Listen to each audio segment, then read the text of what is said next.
ಎಲ್ಲರಿಗೂ ನಮಸ್ಕಾರ. ಆತ್ಮೀಯ ವಿದ್ಯಾರ್ಥಿಗಳೇ, ಇವತ್ತು ನಾವು ಹೊಸಗನ್ನಡ ಸಾಹಿತ್ಯದ ಆರಂಭ ಕಾಲದ ಬಗ್ಗೆ ನಾನು ತಿಳಿಸ್ಕೊಡ್ತಾ ಇದ್ದೀನಿ. ಹೊಸಗನ್ನಡ ಸಾಹಿತ್ಯ ಹೇಗೆ ಆರಂಭ ಆಯಿತು, ಅದರಲ್ಲಿ ಮುಖ್ಯವಾದ ಅಂಶಗಳು ಯಾವುವು ಅನ್ನೋದನ್ನು ನಾವು ಇವತ್ತು ತಿಳ್ಕೊತಾ ಹೋಗೋಣ. ಹೊಸಗನ್ನಡ ಸಾಹಿತ್ಯದ ಆರಂಭ ಕಾಲದಲ್ಲಿ ನಾವು ಪ್ರಮುಖವಾಗಿ ತಿಳ್ಕೊಳ್ಳುವಂಥ ಅಂಶಗಳಂದರೆ, ಹೊಸಗನ್ನಡ ಸಾಹಿತ್ಯದ ಆರಂಭ, ಅದರ ಅರುಣೋದಯ ಅಂದರೆ ಅದು ಉದಯವಾಗೋ ಒಂದು ಲಕ್ಷಣಗಳನ್ನು ತೋರಿಸುತ್ತಲ್ಲ ಆ ಒಂದು ಅಂಶಗಳು, ಮತ್ತು ಆಧುನಿಕ ಸಾಹಿತ್ಯದ ಲಕ್ಷಣಗಳೇನಿದ್ವು ಅನ್ನುವಂಥದ್ದು, ಮತ್ತು ಈ ಆಧುನಿಕ ಸಾಹಿತ್ಯದ ಲಕ್ಷಣಗಳಿಂದ ಉಂಟಾದಂತಹ ಪರಿಣಾಮ ಏನು, ಸಾಹಿತ್ಯದಲ್ಲಿ ಏನು ಪರಿಣಾಮಗಳು ಉಂಟಾದವು, ಮತ್ತು ಹೊಸಗನ್ನಡ ಸಾಹಿತ್ಯದ ಆರಂಭದ ಪ್ರಮುಖ ಮೆಟ್ಟಿಲುಗಳು ಅಥವಾ ಘಟ್ಟಗಳು ಅಂತ ಹೇಳ್ಬೋದು. ಯಾವ ಪ್ರಮುಖ ಮೆಟ್ಟಿಲುಗಳು ಸಾಹಿತ್ಯದ ಏರುವಿಕೆಗೆ ಕಾರಣ ಆಯಿತು ಅಂತ ಅವುಗಳನ್ನು ತಿಳ್ಕೊತೀವಿ. ಮತ್ತು ಸಾಹಿತ್ಯದ ಆಧುನಿಕತೆಗೆ ಕಾರಣವಾದಂತಹ ಭಾರತದಲ್ಲಾದ ಮಹತ್ವದ ಬದಲಾವಣೆಗಳು ಯಾವುವು ಅನ್ನೋದನ್ನು ತಿಳ್ಕೊತೀವಿ. ಈ ಸಾಹಿತ್ಯ ಆಧುನಿಕವಾಯಿತು ಅಥವಾ ಬದಲಾವಣೆಯನ್ನು ಹೊಂತು ಅಂತ ಹೇಳ್ತಾರೆ ಅಂದರೆ ಅದಕ್ಕೆ ಮುಖ್ಯವಾದ ಕಾರಣ ಯಾವುದು ಅನ್ನೋದನ್ನು ನಾವು ತಿಳ್ಕೊಬೇಕಾಗತ್ತೆ. ಅಂಥ ಬದಲಾವಣೆಗಳು ನಮ್ಮ ಭಾರತದಲ್ಲಿ ಏನಾಯಿತು ಅನ್ನೋದು ಸಹಿತ ತಿಳ್ಕೊಳ್ಳುವಂಥದ್ದು ಈ ಘಟಕದ ಒಂದು ಮುಖ್ಯವಾದ ಅಂಶ ಆಗಿದೆ. ಈ ಘಟಕವನ್ನು ಅಂದರೆ ಈ ಘಟಕದ ಉದ್ದೇಶ ಏನು, ನಾವು ಕಲಿಬೇಕಾದ ಉದ್ದೇಶ ಏನು ಅಂತ ಹೇಳೋದಾದರೆ, ಹೊಸಗನ್ನಡ ಸಾಹಿತ್ಯ ಹೇಗೆ ಆರಂಭ ಆಯಿತು ಅನ್ನೋದನ್ನು ಚರ್ಚಿಸೋದು ಇಲ್ಲಿನ ಮುಖ್ಯವಾದ ಉದ್ದೇಶ. ಯಾಕೆ ಸಾಹಿತ್ಯ ಬದಲಾವಣೆಯನ್ನು ಹೊಂತು, ಹಳೆಯ ಸಾಹಿತ್ಯದ ಹಳೆಯ ಒಂದು ರೀತಿಗಳನ್ನು ಬಿಟ್ಟು ಹೊಸತನಕ್ಕೆ ಯಾಕೆ ಕಾಲಿಟ್ವಿ ಅನ್ನೋದನ್ನು ಚರ್ಚೆ ಮಾಡ್ತಾ ಹೋಗ್ತೀವಿ. ಹೊಸಗನ್ನಡ ಸಾಹಿತ್ಯದ ಪ್ರಮುಖ ಆಸಕ್ತಿಯ ಕೇಂದ್ರವಾದ ವಿಷಯವನ್ನು ತಿಳಿಸುವಂಥದ್ದು. ಹೊಸಗನ್ನಡ ಸಾಹಿತ್ಯ ಯಾವ ವಿಷಯವನ್ನು ಕೇಂದ್ರವಾಗಿ ಇಟ್ಕೊಂಡು ರಚನೆ ಆಗ್ತಾ ಹೋಯಿತು. ಉದಾಹರಣೆಗೆ ಹೇಳ್ಬೋದು, ಹಳೆಗನ್ನಡ ಸಾಹಿತ್ಯ ಪಂಪ, ರನ್ನ, ಜನ ಇವರನ್ನ ನೋಡಿದ್ರೆ ಅವರ ಆಸಕ್ತಿಯ ಮುಖ್ಯವಾದ ಕೇಂದ್ರ ಅಂತ ಹೇಳಿದ್ರೆ ಧಾರ್ಮಿಕ ಬೋಧನೆ ಆಗಿತ್ತು. ಒಂದು ಕಡೆಗೆ ಅವರೇ ಹೇಳ್ತಾರಲ್ಲ, ಪಂಪ ಹೇಳ್ತಾನಲ್ಲ, ಲೌಕಿಕ ಕಾವ್ಯ ಮತ್ತು ಆಗಮಿಕ ಕಾವ್ಯ ಅಂತ. ಮುಖ್ಯವಾದದ್ದು ಒಂದು ಆಗಮಿಕ ಕಾವ್ಯ, ಅದು ಧರ್ಮ ಬೋಧನೆಯನ್ನು ಮಾಡೋದು. ಇನ್ನೊಂದು ಲೌಕಿಕ ಕಾವ್ಯ, ಅದು ರಾಜನ ಪ್ರಶಂಸೆಯನ್ನು ಮಾಡೋದು. ಇದಷ್ಟೇ ಅವರ ಆಸಕ್ತಿಯ ಕೇಂದ್ರವಾಗಿತ್ತು. ಆದರೆ ಹೊಸಗನ್ನಡ ಸಾಹಿತ್ಯದ ಪ್ರಮುಖ ಆಸಕ್ತಿಯ ಕೇಂದ್ರವಾದಂತಹ ವಿಷಯ ಯಾವುದು ಅನ್ನೋದನ್ನು ತಿಳಿಸೋದು ಕೂಡ ಈ ಘಟಕದ ಉದ್ದೇಶ ಆಗಿದೆ. ಇನ್ನು ಹೊಸಗನ್ನಡ ಸಾಹಿತ್ಯ ಬೆಳೆಯಲು ಸಹಾಯಕವಾದ ಬೆಳವಣಿಗೆಗಳ ಬಗ್ಗೆ ವಿವರಿಸುವಂಥದ್ದು. ಈ ಹೊಸಗನ್ನಡ ಸಾಹಿತ್ಯ ಬೆಳೀತಾ ಹೋಯಿತು ಅಂದರೆ ಅದಕ್ಕೆ ಕೆಲವೊಂದು ಸಹಾಯಕವಾದ ಅಂಶಗಳು ಕಾರಣವಾಗ್ತಾ ಹೋಗ್ತವೆ. ಯಾವ ಅಂಶಗಳು ಅದನ್ನು ಬೆಳೆಯೋದಕ್ಕೆ ಸಹಾಯವನ್ನು ಮಾಡುವು ಅನ್ನೋದು ಕೂಡ ಈ ಘಟಕದಲ್ಲಿ ನಾವು ತಿಳಿತೀವಿ. ಅದು ಇದರ ಉದ್ದೇಶ ಆಗಿದೆ. ಇದರಿಂದ ನೀವು ಪಡೆಯುವಂತಹ ಪ್ರಯೋಜನ ಅಂತ ಹೇಳಿದ್ರೆ, ಹೊಸಗನ್ನಡ ಸಾಹಿತ್ಯದ ಉದಯದ ಅವಶ್ಯಕತೆಯನ್ನು ಕುರಿತು ನೀವು ಅರ್ಥ ಮಾಡಿಕೊಳ್ಳೇಬೇಕು. ಯಾಕೆ ನಮಗೆ ಸಾಹಿತ್ಯದಲ್ಲಿ ಈ ಹೊಸ ಬದಲಾವಣೆ ಬೇಕಾಗಿತ್ತು, ಈ ಬದಲಾವಣೆ ಬಿಟ್ಟಿದ್ರೂ ನಡೀತಿತ್ತಲ್ಲ, ಈ ಥರ ಯೋಚನೆ ಮಾಡಿದಾಗ ಇಲ್ಲ, ನಮಗೆ ಅದು ಅನಿವಾರ್ಯವಾಗಿತ್ತು, ಆ ಬದಲಾವಣೆ ಬೇಕೇ ಇತ್ತು. ನಮ್ಮ ಸಮಾಜವನ್ನು ಲಕ್ಷ್ಯದಲ್ಲಿಟ್ಕೊಂಡ್ರೂ ಬೇಕಿತ್ತು, ಹಾಗೂ ನಮ್ಮ ಸಾಹಿತ್ಯವನ್ನು ಲಕ್ಷ್ಯದಲ್ಲಿಟ್ಕೊಂಡ್ರೂ ಬೇಕಿತ್ತು ಅಂತ ಒಂದು ಬದಲಾವಣೆಯ ಅವಶ್ಯಕತೆಯನ್ನು ಅರ್ಥ ಮಾಡ್ಕೋತೀವಿ. ಹೊಸಗನ್ನಡ ಸಾಹಿತ್ಯದಲ್ಲಿ ಭಾರತೀಯ ಸಂಸ್ಕೃತಿಯನ್ನು ಮತ್ತೆ ಸ್ವೀಕರಿಸುವುದನ್ನು ತಿಳಿಯೋದು. ಪಾಶ್ಚಾತ್ಯರ ಆಳ್ವಿಕೆಯಲ್ಲಿ ಪಾಶ್ಚಾತ್ಯ ಸಂಸ್ಕೃತಿಗೆ ಭಾರತೀಯರು ಮಾರು ಹೋಗ್ಬಿಟ್ರು. ಅದನ್ನೇ ಅನುಸರಿಸೋದಕ್ಕೆ ಪ್ರಾರಂಭಿಸ್ತಾ ಹೋದರು. ನಂತರ ಅವರಿಗೆ ತಮ್ಮ ಸಂಸ್ಕೃತಿಯಲ್ಲೂ ಕೂಡ ಒಳ್ಳೆಯ ಅಂಶಗಳಿದ್ದಾವೆ, ನಾವು ನಮ್ಮ ಸಂಸ್ಕೃತಿಯನ್ನು ಉಳಿಸ್ಕೋಬೇಕು ಅನ್ನುವಂತಹ ಎಚ್ಚರ ಬಂದ ನಂತರ ಅವರು ನಮ್ಮ ಸಂಸ್ಕೃತಿಗೆ ಮತ್ತೆ ಹಿಂತಿರುಗ್ತಾ ಹೋದರು. ಅಂಥ ಒಂದು ಭಾರತೀಯ ಸಂಸ್ಕೃತಿಯನ್ನು ಸ್ವೀಕರಿಸೋದನ್ನು ಕೂಡ ನಾವು ಇಲ್ಲಿ ತಿಳ್ಕೊತಾ ಹೋಗ್ತೀವಿ. ಹೊಸಗನ್ನಡ ಸಾಹಿತ್ಯ ಹೇಗೆ ಅಂತ ಹೇಳಿದ್ರೆ, ಅದು ಉದಿಸದೆ ಹೋಗಿದ್ದಿದ್ರೆ ಬಹುಶಃ ನಾವು ಈ ಸಾಹಿತ್ಯ ಯಾವಾಗಲೂ ಏನು ಧರ್ಮ ಅಥವಾ ದೇವರು ಆರಾಧನೆಯ ಸುತ್ತುತ್ತಾ ಇತ್ತೋ ಅದನ್ನು ಬಿಟ್ಟು ಜೀವನವನ್ನು, ಸಮಾಜವನ್ನು ಮತ್ತು ಸಮಾಜದಲ್ಲಿರುವಂಥ ಕೆಲವೊಂದು ಕೆಟ್ಟ ಆಚರಣೆಗಳನ್ನು ಹೋಗಲಾಡಿಸೋ ಪ್ರಯತ್ನ ಮಾಡ್ತಾನೆ ಇದ್ದಿಲ್ಲ. ಅಂಥ ಅವಶ್ಯಕತೆಯನ್ನು ಅರ್ಥಕೊಳ್ಳೋದು ಮತ್ತು ನಮ್ಮ ಸಂಸ್ಕೃತಿಯನ್ನು ಪುನಃ ಹಿಂತಿರುಗಿ ಬರುವಂಥದ್ದು, ಅದನ್ನು ಇದರಿಂದ ತಿಳ್ಕೊತಾ ಹೋಗ್ತೀವಿ. ಮತ್ತು ಹೊಸಗನ್ನಡ ಸಾಹಿತ್ಯ ಹೊಸ ಪ್ರಕಾರಗಳಿಗೆ ತೆರೆದುಕೊಳ್ಳೋದನ್ನು ತಿಳಿತೀವಿ. ಈ ಹೊಸಗನ್ನಡ ಸಾಹಿತ್ಯ ಹಳೆಗನ್ನಡ ಸಾಹಿತ್ಯದ ರೀತಿಯಲ್ಲಿ ಕೇವಲ ಚಂಪು ಕಾವ್ಯಕ್ಕಾಗಲಿ ಅಥವಾ ಕಂದ ಪದ್ಯ, ರಗಾಳೆ ಷಟ್ಪದಿ ಇವಕ್ಕೆ ಮಾತ್ರ ಸೀಮಿತ ಆಗಲಿಲ್ಲ, ಅದು ಹೊಸ ಪ್ರಕಾರಗಳಿಗೆ ತೆರೆದುಕೊಳ್ತಾ ಹೋಯಿತು. ಆ ತೆರೆಯುವಂತಹದ್ದನ್ನು ಕೂಡ ನಾವು ಈ ಘಟಕದಿಂದ ತಿಳ್ಕೊತೀವಿ. ಹೊಸಗನ್ನಡ ಸಾಹಿತ್ಯದ ಆರಂಭ. ನಾವು ಹೊಸಗನ್ನಡ ಸಾಹಿತ್ಯದ ಆರಂಭ ಅಂದ್ಕೊಳ್ಳೆ ಮೊದಲನೇದಾಗಿ ಹೆಸರು ತಗೊಳ್ಳೋದೆ ಬಿ ಎಂ ಶ್ರೀ ಅವ್ರದ್ದು. 1921ರಲ್ಲಿ ಬಿ ಎಂ ಶ್ರೀ ಅವರ ಇಂಗ್ಲಿಷ್ ಗೀತೆಗಳು ಪ್ರಕಟ ಆಯಿತು. ಈ ಕೃತಿ ಆಧುನಿಕ ಸಾಹಿತ್ಯಕ್ಕೆ ಹೆದ್ದಾರಿಯನ್ನು ತೆರೀತು. ಶ್ರೀ ಅವರ ಈ ಇಂಗ್ಲಿಷ್ ಗೀತೆಗಳಲ್ಲಿ ಮೊದಲನೇ ಕವನ ಬರುತ್ತೆ ಕಾಣಿಕೆ ಅಂತ, ಅದು ಅವರ ಸ್ವತಂತ್ರ ಕವನ. ಆ ಕವನ ಹೇಗಿದೆ ಅಂದರೆ, ಮೊದಲ ತಾಯ ಹಾಲ ಕುಡಿದು ಲಲ್ಲೆಯಿಂದ ತೊದಲಿ ನುಡಿದು ಕೆಳೆಯರೊಡನೆ ಬೆಳೆದು ಬಂದ ಮಾತದಾವುದು, ನಲ್ಲೆಯೊಲವ ತೆರೆದು ತಂದ ಮಾತದಾವುದು, ಕನ್ನಡ ನುಡಿ ನಮ್ಮ ಹೆಣ್ಣು ನಮ್ಮ ತೋಟ ದಿನಿಯ ಹಣ್ಣು, ಬಳಿಕ ಬೇರೆ ಬೆಳೆದ ಹೆಣ್ಣು ಬಳಿಗೆ ಸುಳಿದಳು, ಹೊಸದು ರಸದ ಬಳ್ಳಿ ಹಣ್ಣು ಒಳಗೆ ಸುಳಿದಳು. ಈ ಸಾಲುಗಳೇ ಸಾಕು ನಾವು ಓದ್ಕೊಂಡಾಗ ಒಂದು ರೀತಿ ಲವಲವಿಕೆಯಿಂದ ನರ್ತಿಸುವ ಉಲ್ಲಾಸದ ಈ ಕವನ ಆಧುನಿಕ ಕನ್ನಡ ಕಾವ್ಯಕನ್ನಿಕೆ ಓದುಗರ ಬಳಿಗೆ ಸುಳಿದಳು. ಈ ಕವನದ ಮೂಲಕ ಈ ಆಧುನಿಕ ಕಾವ್ಯಕನ್ನಿಕೆ ಓದುಗರ ಬಳಿ ಸುಳಿದ್ಲು ಅಂತ ನಾವು ಹೇಳ್ತಾ ಹೋಗ್ತೀವಿ. ಈ ಶ್ರೀಯವರ ಇಂಗ್ಲಿಷ್ ಗೀತೆಗಳು ಪ್ರಕಟ ಆದಾಗ ಇದರಲ್ಲಿ ಇದ್ದಂಥದ್ದು 12 ಕವನಗಳು ಮಾತ್ರ. ಇದು ಮತ್ತೆ 12 ಇಂಗ್ಲಿಷ್ ಕವನಗಳ ಅನುವಾದದ ಸಂಗ್ರಹ ಆಗಿತ್ತು. ಮೊದಲನೇ ಕವನ ಮಾತ್ರ ಶ್ರೀಯವರ ಸ್ವತಂತ್ರ ಕವನ, ಉಳಿದವು ಇಂಗ್ಲಿಷ್ ಕವನಗಳ ಅನುವಾದ ಆಗಿತ್ತು. 1924ರಲ್ಲಿ ಆ ಇಂಗ್ಲಿಷ್ ಗೀತಗಳು ಸಂಕಲನದಲ್ಲಿ 24 ಮತ್ತೆ ಹೊಸ ಕವನಗಳನ್ನು ಅವರು ಸೇರಿಸಿದ್ರು.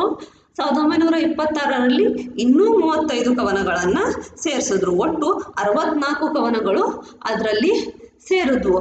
ಈ ಒಂದು ಇಂಗ್ಲಿಷ್ ಗೀತಗಳು ಅನುವಾದಿತ ಕವನ ಸಂಗ್ರಹ ಇದೆಯಲ್ಲ, ಇದರಲ್ಲಿ ಶೆಲ್ಲಿ, burns, Wordsworth, Browning, Tennyson, Scott ಇವರೆಲ್ಲರ ಕವನಗಳನ್ನು ಕೂಡ ಅನುವಾದಿಸಿರೋದನ್ನು ನಾವು ನೋಡ್ತಾ ಹೋಗ್ಬೋದು.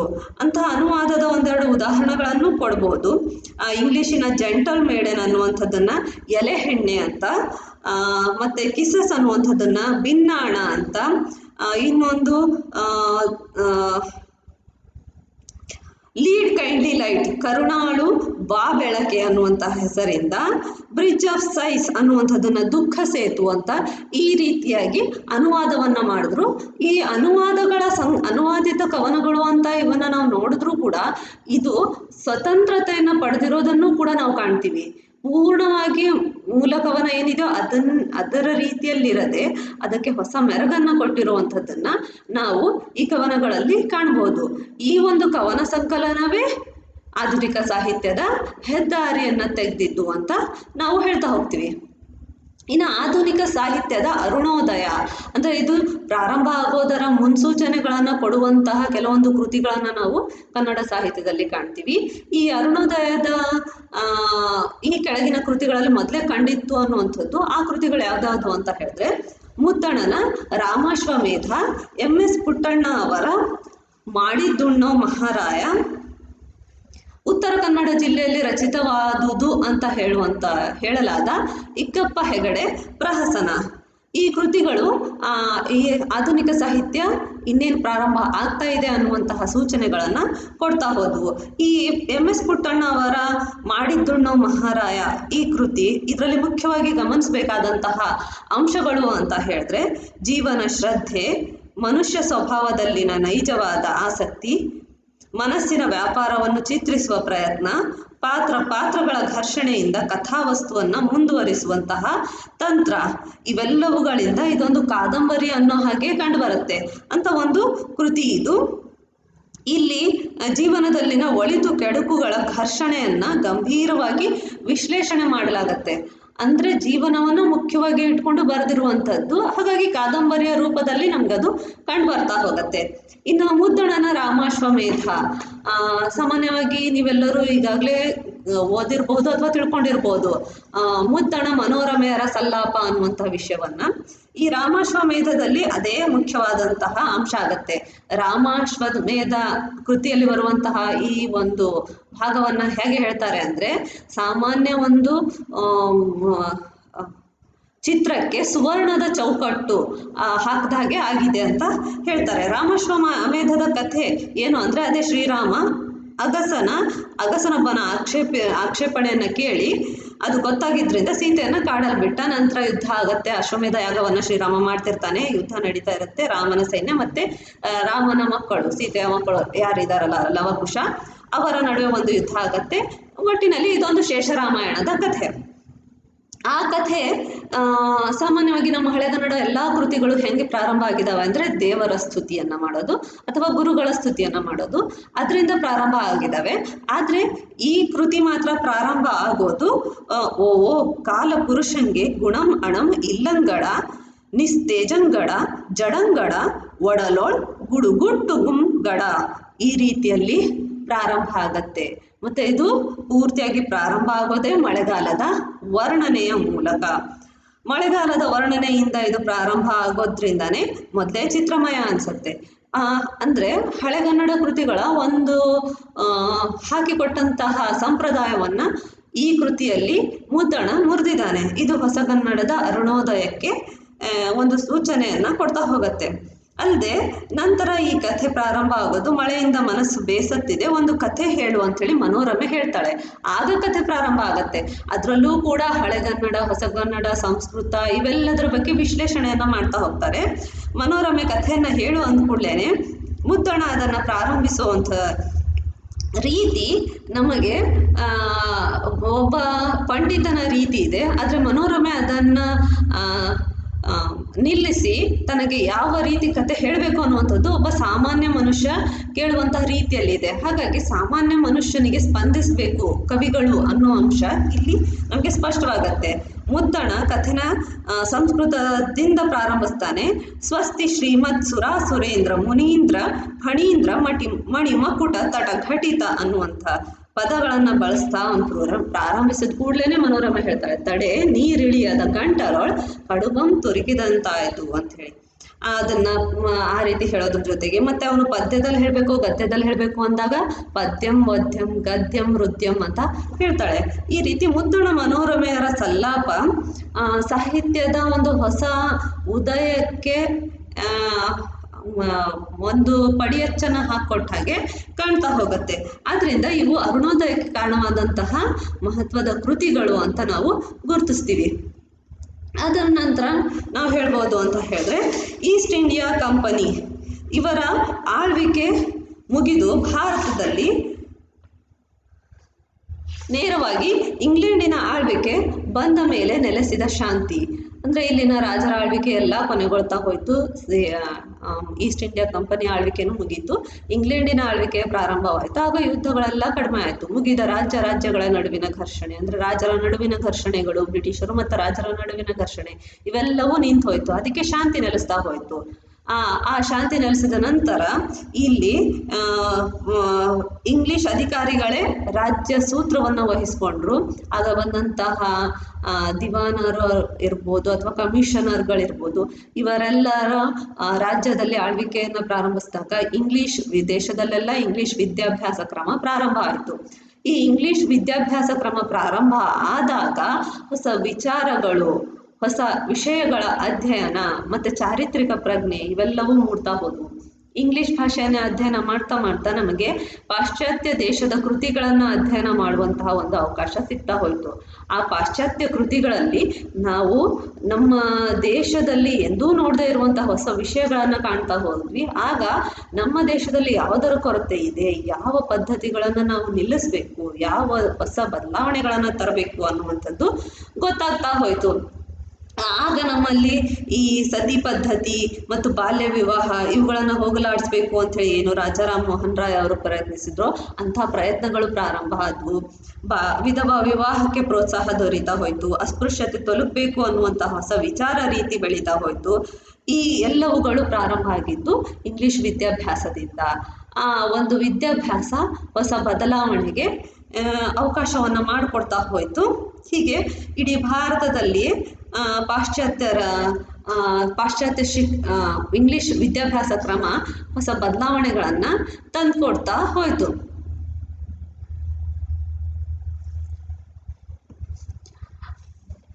ಈ ರೀತಿ ಬದಲಾವಣೆಯನ್ನು ತಂದ ನಂತರ ಹಾಗಿದ್ರೆ ಆಧುನಿಕ ಸಾಹಿತ್ಯ ಬದಲಾಗಿ ಬಂತಲ್ಲ, ಆ ಆಧುನಿಕ ಸಾಹಿತ್ಯ ಯಾವ ಲಕ್ಷಣಗಳನ್ನು ಹೊಂದಿತ್ತು?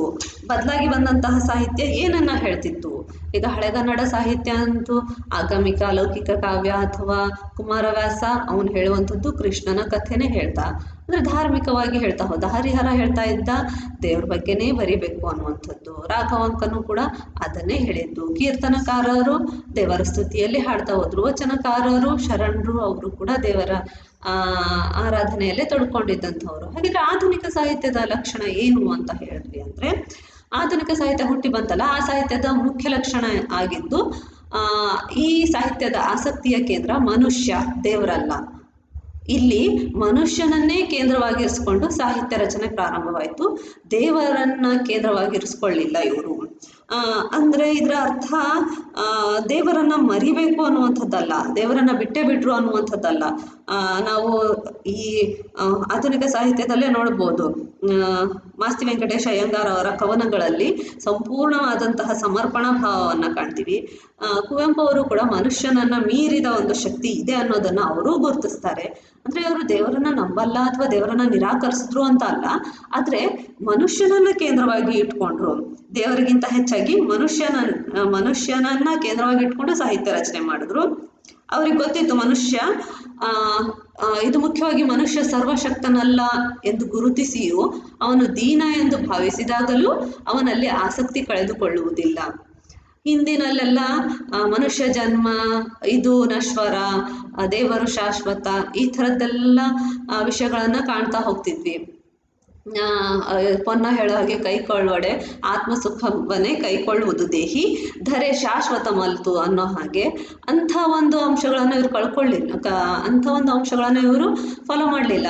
ಇವರಿಗೆ ಗೊತ್ತಿತ್ತು ಮನುಷ್ಯ ಸರ್ವಶಕ್ತ ಅಲ್ಲ, ಅವನಿಗೆ ಸಾವು ಬರುತ್ತೆ, ಜೀವನ ನಶ್ವರ, ಇವೆಲ್ಲ ಗೊತ್ತಿದ್ದೂ ಕೂಡ ಅವನಲ್ಲಿ ಆಸಕ್ತಿಯನ್ನು ಕಳ್ಕೊಳ್ಳೋದಿಲ್ಲ. ಅವರು ಬದುಕು ಸ್ವೀಕಾರಾರ್ಹ ಅಂತ ಹೇಳ್ತಾರೆ. ಬದುಕನ್ನು ನಿರಾಕರಿಸಬೇಕು ಅನ್ನುವಂಥ ಅಂಶ ಈ ನವೋದಯ ಸಾಹಿತ್ಯದಲ್ಲಿ ಕಾಣೋದಿಲ್ಲ. ಜೀವನ ಶ್ರದ್ಧೆ ಇರುವ ಲೌಕಿಕತನ ಇದರ ಲಕ್ಷಣ. ಇವರಿಗೆ ಜೀವನದ ಬಗ್ಗೆ ಶ್ರದ್ಧೆ ಇರುವಂತಹ ಒಂದು ಲೌಕಿಕತನ ಅನ್ನೋ ಏನಿದೆ ಅಲ್ಲ, ಅದೇ ಇದರ ಮುಖ್ಯ ಲಕ್ಷಣ ಆಗಿದೆ. ಬದುಕು ಸ್ವೀಕಾರಾರ್ಹ ಅಂತ ಹೇಳಿದ ಹಾಗೆ ಇವರು ಬದುಕನ್ನು ನಿರಾಕರಿಸಲಿಲ್ಲ. ಇದು ಹೇಗೇ ಇರಲಿ, ಮನುಷ್ಯ ಎಷ್ಟೇ ದುರ್ಬಲನಾಗಿರಲಿ ಆಗಲೂ ಕೂಡ ಆ ಬಾಳನ್ನು ತಮ್ಮ ಸಾಹಿತ್ಯದಲ್ಲಿ ಬಿಂಬಿಸ್ತಾ ಹೋದರು. ಅದು ಎಂಥ ಕನಿಷ್ಠತರವಾಗಿದ್ದರೂ ಕೂಡ ಅದರಲ್ಲಿ ಇವರು ಆಸಕ್ತಿಯನ್ನು ಕಳ್ಕೊಳ್ಳಿಲ್ಲ. ಆಧ್ಯಾತ್ಮಕ್ಕೆ ಒಲಿದಾಗಲೂ ಆಧ್ಯಾತ್ಮವಷ್ಟೇ ಜೀವನ ಅಂತ ಇವರು ಭಾವಿಸೋದಿಲ್ಲ. ಇವರು ಆಧ್ಯಾತ್ಮಕ್ಕೆ ಒಲಿದವರು. ಅಂದರೆ ಕುವೆಂಪು ಅವರ ಕಾದಂಬರಿಗಳಲ್ಲಿ ಆಗಲಿ, ಅವರ ಕವನಗಳಲ್ಲಿ ಆಗಲಿ, ಈಗ ದೇವರು ರುಜು ಮಾಡಿದನು ರಸವಶನಾಗುತ್ತ ಕವಿಯದ ನೋಡಿದನು ಇಂಥದ್ದಾಗಿರಲಿ, ಇಂಥ ಕವನಗಳಲ್ಲಿ ನಾವು ಆಧ್ಯಾತ್ಮಕ್ಕೆ ಒಲಿದದ್ದನ್ನು ಕೂಡ ಕಾಣ್ತೀವಿ. ಆದರೆ ಆಧ್ಯಾತ್ಮ ಅವರಿಗೆ ಜೀವನ ಆಗಿರಲಿಲ್ಲ. ಅದನ್ನು ಬಿಟ್ಟು ಕೂಡ ಮನುಷ್ಯನನ್ನೇ ಅವರು ಕೇಂದ್ರೀಕರಿಸ್ತಾ ಹೋದರು ತಮ್ಮ ಸಾಹಿತ್ಯದಲ್ಲಿ. ಈ ರೀತಿ ಲಕ್ಷಣಗಳು ಸಾಹಿತ್ಯದಲ್ಲಿ ಬದಲಾದ ಲಕ್ಷಣಗಳನ್ನು ಕಂಡ್ಕೊಂಡು ಕೂಡಲೇ ಅದರಿಂದ ಕೆಲವೊಂದು ಪರಿಣಾಮಗಳಾದವು. ಅಂದರೆ ಸಾಹಿತ್ಯದಲ್ಲಿ ಏನು ಪರಿಣಾಮಗಳಾದವು ಅನ್ನೋದನ್ನು, ಈ ಸಾಹಿತ್ಯ ಮನುಷ್ಯನಲ್ಲಿ ಆಸಕ್ತಿ ತಳೆಯೋದರಿಂದ ಆಗೋ ಪರಿಣಾಮ ಏನು ಅಂತ ನಾವು ಕೆಲವೊಂದನ್ನು ಪಟ್ಟಿ ಮಾಡ್ಬೋದು. ಮನುಷ್ಯ ದೇವರ ಸಂಬಂಧವಲ್ಲದೆ ಮನುಷ್ಯ ಇತರ ಸಂಬಂಧಗಳು, ಭಾವನೆಗಳು, ಆಸೆಗಳು, ಕನಸುಗಳು ಎಲ್ಲ ಇದರ ವಸ್ತುವಾಗ್ತಾ ಹೋದವು. ಅಂದರೆ ಸಾಹಿತ್ಯ ರಚನೆಯಲ್ಲಿ ಪ್ರತಿಯೊಂದೂ ಕೂಡ ಸಾಹಿತ್ಯದ ವಸ್ತು ಆಗ್ತಾ ಹೋದವು. ಅಂದರೆ ಮನುಷ್ಯನ ಸಂಬಂಧಗಳು, ಭಾವನೆಗಳು, ಬೇಂದ್ರೆ ಅವರ ಕವನ ನೋಡ್ಬೋದು, ನೀ ಹಿಂಗೆ ನೋಡಬೇಡ ನನ್ನ ಅಂಥ ಒಂದು ಭಾವನೆ, ಆಸೆ, ಕನಸು ಎಲ್ಲವೂ ಕೂಡ ಇದರಲ್ಲಿ ವಸ್ತು ಆಗ್ತಾ ಹೋಗುತ್ತೆ.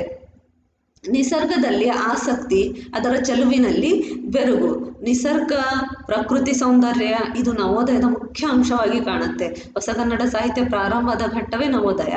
ಅಲ್ಲಿ ಪ್ರಕೃತಿಯ ವರ್ಣನೆಯನ್ನು ಹೆಚ್ಚು ಕವನಗಳಲ್ಲಿ ನಾವು ಕಾಣ್ತಾ ಹೋಗ್ತೀವಿ. ಅವರು ನಿಸರ್ಗದಲ್ಲಿ ಆಸಕ್ತಿಯನ್ನು ವಹಿಸ್ತಾ ಹೋದರು.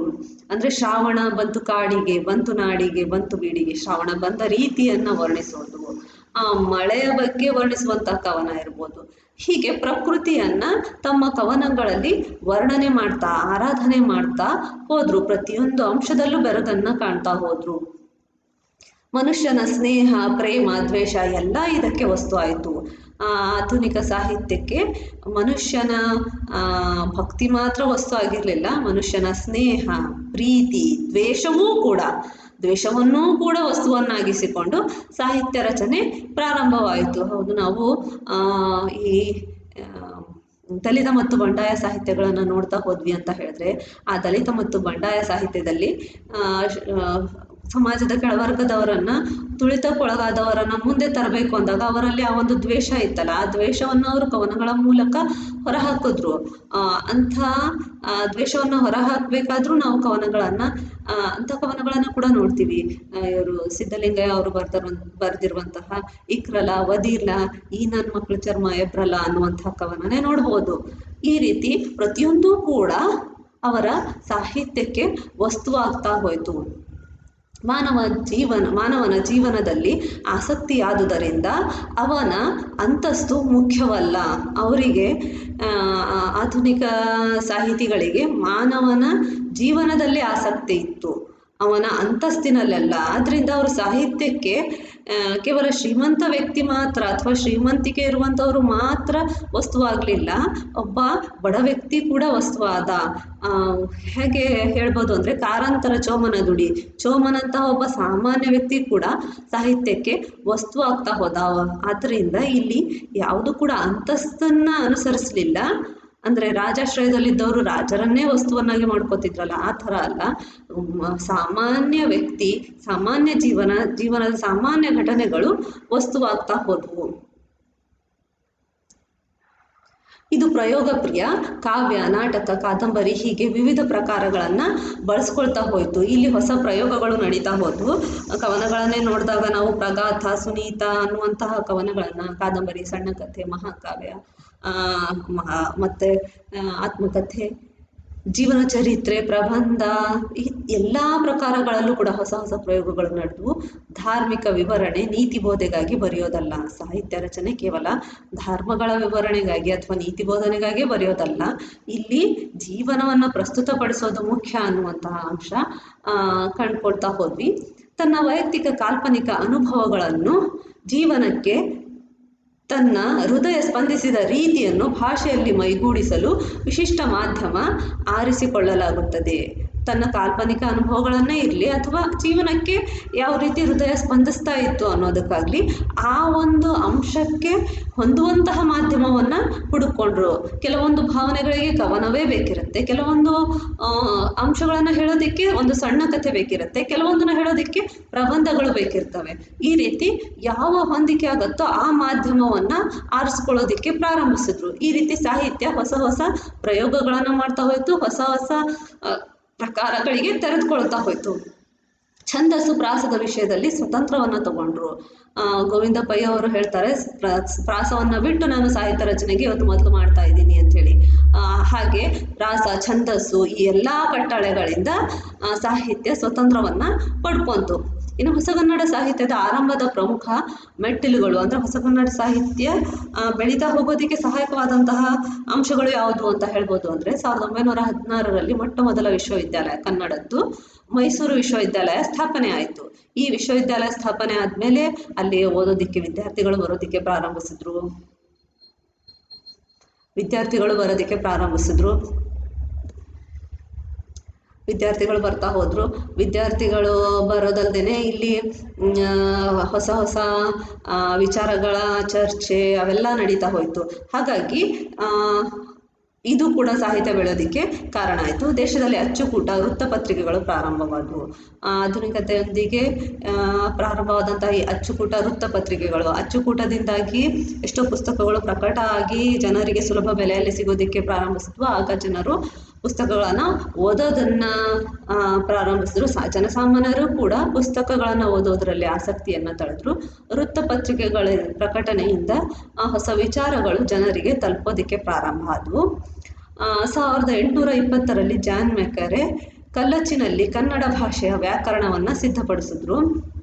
ಕಲ್ಲಚ್ಚಿನಲ್ಲಿ ಪ್ರಾರಂಭವಾದಂತಹ ಕಲ್ಲಚ್ಚಿನಲ್ಲಿ ಸಿದ್ಧಪಡಿಸಿದಂತಹ ಕನ್ನಡ ಭಾಷೆಯ ವ್ಯಾಕರಣ ಇದು ಮುಂದೆ ಹೊಸ ಹೊಸ ಕೃತಿಗಳು ಕಲ್ಲಚ್ಚಿನಲ್ಲಿ ಪ್ರಾರಂಭ ಆಗೋದಕ್ಕೆ ಸಹಾಯವನ್ನು ಮಾಡಿತು. 1827ರಲ್ಲಿ ಕನ್ನಡದಲ್ಲಿ ಛಾಪಾಖಾನೆ ಕೂಡ ಪ್ರಾರಂಭವಾಯಿತು. ಈ ಛಾಪಾಖಾನೆ ಪ್ರಾರಂಭ ಆದಮೇಲೆ ಪುಸ್ತಕಗಳ ಪ್ರಕಟಣೆ ಅದು ಕನ್ನಡದಲ್ಲೇ ಪ್ರಕಟ ಆಗೋದಕ್ಕೆ ಪ್ರಾರಂಭ ಆಗ್ತಾ ಹೋಯಿತು. ಅಷ್ಟಲ್ಲದೆ 1843ರಲ್ಲಿ ಕನ್ನಡದಲ್ಲಿ ಪ್ರಥಮ ವೃತ್ತಪತ್ರಿಕೆ ಮಂಗಳೂರು ಸಮಾಚಾರ ಮಂಗಳೂರಲ್ಲಿ ಪ್ರಾರಂಭವಾಯಿತು. 850ರಲ್ಲಿ ಸುದ್ದಿಗಳಿಗಾಗಿಯೇ ಮೈಸೂರು ವೃತ್ತಾಂತ ಬೋಧಿನಿ ವಾರಪತ್ರಿಕೆ ಬೆಂಗಳೂರಿನಲ್ಲಿ ಪ್ರಾರಂಭವಾಯಿತು. ಈ ವೃತ್ತಪತ್ರಿಕೆಗಳು ಬಹಳ ದೊಡ್ಡ ಕೆಲಸವನ್ನು ಮಾಡಿದ್ವು. ಸಾಹಿತ್ಯದ ಬೆಳವಣಿಗೆಯಲ್ಲಿ ವೃತ್ತಪತ್ರಿಕೆಗಳಲ್ಲಿ ಕವನಗಳು ಪ್ರಕಟ ಆಗ್ತಾ ಇದ್ವು. ಅದರ ಜೊತೆಗೆ ಹೊಸ ವಿಚಾರಗಳು ಅವೆಲ್ಲವೂ ಕೂಡ ಸಾಮಾನ್ಯರಿಗೆ ತಲುಪೋದಕ್ಕೆ ಪ್ರಾರಂಭವಾಯಿತು. ಹಾಗೆ ರೈಲು ಮಾರ್ಗ ಕೂಡ ಬಂತು. ಇದರಿಂದ ಹೊಸತು ಆಮದು ಆಗೋದಕ್ಕೆ ಶುರುವಾಯಿತು. ಪುಸ್ತಕಗಳು ಅಪಾರ ಪ್ರಮಾಣದಲ್ಲಿ ಅಂದರೆ ಪಾಶ್ಚಾತ್ಯ ಪುಸ್ತಕಗಳನ್ನೆಲ್ಲ ನಾವು ಇಂಗ್ಲೀಷ್ ಪುಸ್ತಕಗಳನ್ನು ಪಡ್ಕೊಳ್ಳೋದಕ್ಕೆ ಪ್ರಾರಂಭಿಸಿದ್ವಿ. ಹೊಸ ವಿಚಾರಗಳನ್ನು ತಿಳ್ಕೊಳ್ಳೋದಕ್ಕೆ ಪ್ರಾರಂಭಿಸಿದ್ವಿ.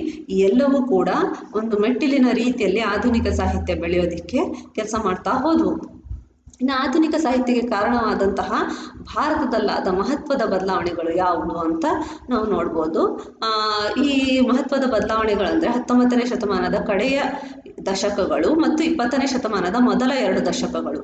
ಈ ಇಡೀ ಭಾರತದಲ್ಲಿ ಮಹತ್ವದ ಬದಲಾವಣೆಗಳು ಆಗ್ತಾ ಹೋದವು. ಆ ಕಾಲದಲ್ಲಿ ಬದಲಾವಣೆಗೆ ಕಾರಣವಾದಂತಹ ಅಂಶ ಅಂದರೆ ಪಾಶ್ಚಾತ್ಯ ಸಂಸ್ಕೃತಿ. ನಮ್ಮ ಭಾರತದಲ್ಲಿ ಜಾತಿ ವ್ಯವಸ್ಥೆಯನ್ನು ಆಧರಿಸಿ ನಮ್ಮ ಸಂಸ್ಕೃತಿ ಕೆಲವೊಬ್ಬರಿಗೆ ಕೆಳವರ್ಗದಲ್ಲಿರೋರ ಶೋಷಣೆಗೆ ಕಾರಣ ಆಯಿತು. ಆದರೆ ಪಾಶ್ಚಾತ್ಯ ಸಂಸ್ಕೃತಿ ಇದನ್ನು ಮೀರಿ ನಿಂತಿದ್ದರಿಂದ ಅದರ ಪ್ರಭಾವ ನಮ್ಮ ಭಾರತದಲ್ಲಿ ಬಹಳಷ್ಟು ಬದಲಾವಣೆಗೆ ಕಾರಣ ಆಯಿತು. ಅವರ ರೀತಿ ನೀತಿಗಳು ನಮ್ಮ ಮೇಲೆ ಪ್ರಭಾವವನ್ನು ಮಾಡಿದ್ವು. ಅವರ ವಿಚಾರ ಲಹರಿಗಳು ನಮ್ಮ ಮೇಲೆ ಪ್ರಭಾವವನ್ನು ಮಾಡಿದ್ವು. ಸ್ವಾತಂತ್ರ್ಯ, ಪ್ರಜಾಪ್ರಭುತ್ವ ಅನ್ನುವಂತಹ ಹೊಸ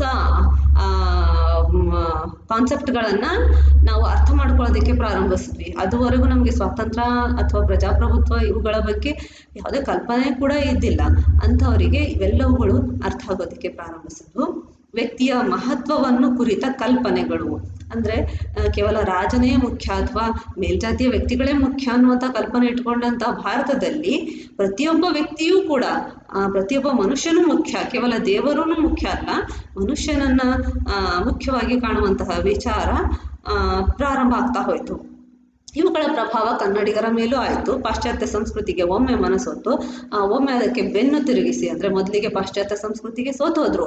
ಅಲ್ಲಿರುವಂಥ ಸ್ವಾತಂತ್ರ್ಯ ನಮ್ಮಲ್ಲಿ ಇಲ್ವಲ್ಲ, ನಮ್ಮಲ್ಲಿ ಎಂಥ ಒಂದು ಜಾತಿ ಭೇದ, ಮೇಲು ಕೀಳು ಇವೆಲ್ಲ ಇದಾವಲ್ಲ ಅಂತ ಇದನ್ನು ತಿರಸ್ಕರಿಸಿ ಹೋದವರು ಮತ್ತೆ ಇದರಲ್ಲೇ ವಾಪಸ್ ತಿರುಗಿ ಬಂದು ಇದನ್ನು ಸುಧಾರಿಸ್ಬೇಕು ಅಂತ ನಿಂತ್ಕೋತಾ ಹೋದರು. ಮತ್ತು ಭಾರತೀಯ ಸಂಸ್ಕೃತಿಗೆ ಆತ್ಕೊಂಡು ಹೊಸ ಒಲವು ನಿಲುವುಗಳನ್ನು ಸ್ವೀಕರಿಸ್ತಾ ಹೋದರು. ಅಂದರೆ ಭಾರತೀಯ ಸಂಸ್ಕೃತಿ ಎಂಥ ಶೋಷಣೆಯನ್ನು ಮಾಡ್ತಾ ಇದೆ ಅಂತ ಅಂದ್ಕೊಂಡಿದ್ರು ಕೂಡ ಮತ್ತೆ ಬಂದು ಇಲ್ಲಿರುವಂಥ ಬಾಲ್ಯ ವಿವಾಹ, ಸತಿ ಪದ್ಧತಿ ಇವುಗಳನ್ನು ಹೋಗಲಾಡಿಸೋದಕ್ಕೂ ಪ್ರಯತ್ನ ಪಟ್ಟರು. ಹೊಸದಾಗಿ ಹೊಸ ಬದಲಾವಣೆಗಳನ್ನು ತರ್ತಾ ಹೋದರು. ಇವೆಲ್ಲವುಗಳ ಪ್ರಭಾವವನ್ನು ಹೊಸಗನ್ನಡ ಸಾಹಿತ್ಯದಲ್ಲಿ ನಾವು ಕಾಣ್ತಾ ಹೋಗ್ತೀವಿ. ಒಟ್ಟಿನಲ್ಲಿ ಯಾವ ದೇಶದ ಸಾಹಿತ್ಯವಾದರೂ ಆ ದೇಶ ಕಾಲಗಳ ಸಂದರ್ಭದಲ್ಲಿ ಬೆಳಿಬೇಕಾಗತ್ತೆ. ಯಾವುದೇ ದೇಶದ ಸಾಹಿತ್ಯ ಆ ಒಂದು ಕಾಲ ಆ ಸಂದರ್ಭ ಹೇಗಿರುತ್ತೋ ಹಾಗೇ ಬೆಳೀತಾ ಹೋಗುತ್ತೆ. ರಾಜರ ಆಶ್ರಯದಲ್ಲಿ ಇದ್ದಂಥ ಕವಿಗಳು ರಾಜನಿಗೆ ಅನುಸರಿಸಿ ಬರಿಬೇಕಾಯಿತು. ಹಾಗೆ ಈ ಒಂದು ಹೊಸ ಬದಲಾವಣೆಗಳು ನಮಗೆ ಹೊಸ ಸಾಹಿತ್ಯಕ್ಕೆ ಅವಕಾಶ ಮಾಡಿಕೊಟ್ವು. 19ನೇ ಶತಮಾನದ ಕಡೆಯ ದಶಕಗಳು ಮತ್ತು 20ನೇ ಶತಮಾನದ ಮೊದಲ 2 ದಶಕ ಕನ್ನಡ ಸಾಹಿತ್ಯದಲ್ಲಿ ಹೊಸ ಹೆಬ್ಬಾಗಿಲನ್ನು ತೆರೆದದ್ದು ಸಹಜ. ನಮ್ಮ ದೇಶದಲ್ಲಿ ಈ ಬದಲಾವಣೆಗಳು ಏನು ಬಂದ್ವಲ್ಲ, ಈ ಬದಲಾವಣೆಗಳೇ ಹೊಸ ಸಾಹಿತ್ಯಕ್ಕೆ ಹೆಬ್ಬಾಗಿಲನ್ನು ತೆರೆದಿದ್ದು. ಈ ಬದಲಾವಣೆಗಳಿಂದಾಗಿ ನಾವು ಇಂದು ಹೊಸ ಸಾಹಿತ್ಯ, ಹೊಸ ಪ್ರಕಾರಗಳು, ಈ ಹೊಸದಾದಂತಹ ವಿಚಾರಗಳನ್ನು ಕಾಣ್ತಾ ಹೋಗ್ತೀವಿ. ಧನ್ಯವಾದಗಳು.